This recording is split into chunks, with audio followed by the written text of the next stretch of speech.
जानबूझकर अंग्रेजों की सरकार ने एल्यूमिनियम के बर्तन इस देश में इंट्रोड्यूस किए। अब परिणाम क्या हुआ? अंग्रेज तो चले गए, लेकिन जेलों में आज भी यह नियम चल रहा है कि भोजन एल्यूमिनियम के बर्तनों में ही दिया जाएगा। अंग्रेज चले गए, फिर भी यह काम चल रहा है।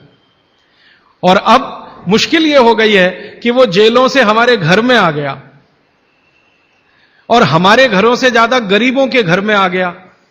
ज्यादा गरीब लोगों के भोजन तो सारे एल्यूमिनियम के बर्तनों में ही बन रहे हैं, और वो बेचारे बिना जाने बूझे ट्यूबरकुलोसिस और अस्थमा जैसी बीमारियों के शिकार हो रहे हैं।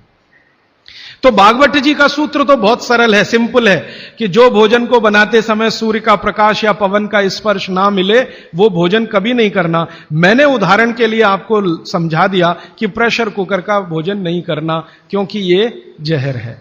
एक और चीज है अपने घर में, रेफ्रिजरेटर। रेफ्रिजरेटर भी एक ऐसी वस्तु है, एक ऐसी डिवाइस है, एक ऐसी टेक्नोलॉजी है जिसमें सूर्य का प्रकाश नहीं जा सकता, पवन का स्पर्श भी नहीं हो सकता। और एक तीसरी चीज है अपने घर में, माइक्रोवेव ओवन।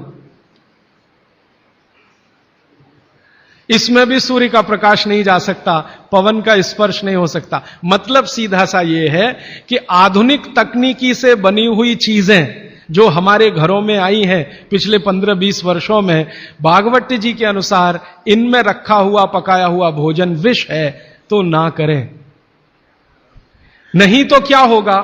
आप कहेंगे जी हम तो करेंगे, हम तो छोड़ नहीं सकते प्रेशर कुकर को, हम तो छोड़ नहीं सकते रेफ्रिजरेटर को, हम तो छोड़ नहीं सकते माइक्रोवेव ओवन को, क्योंकि इसमें भोजन से समय बचता है। मेरा बहुत सारी माताओं और बहनों से तर्क हुआ है, वो ये कहते हैं कुकर में खाना बनाने से समय बचता है। तो मैं उनसे पूछता हूं ठीक है समय बचता है, तो बचे हुए समय का क्या करती हैं?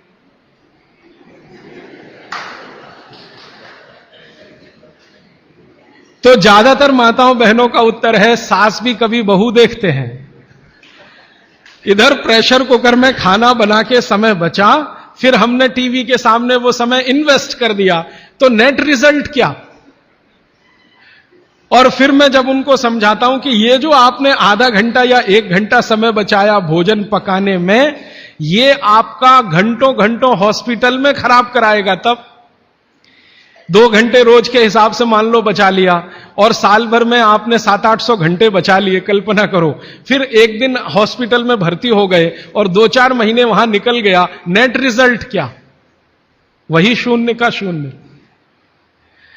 तो ये एक सूत्र है जिस पर मैं आपसे बात कर रहा हूं कि भोजन को बनाते समय, पकाते समय कोई ऐसी वस्तु जहां सूर्य का प्रकाश ना जाता हो, पवन का स्पर्श ना होता हो, वो ना करें। राजीव भाई को लाइक करना ना भूलें।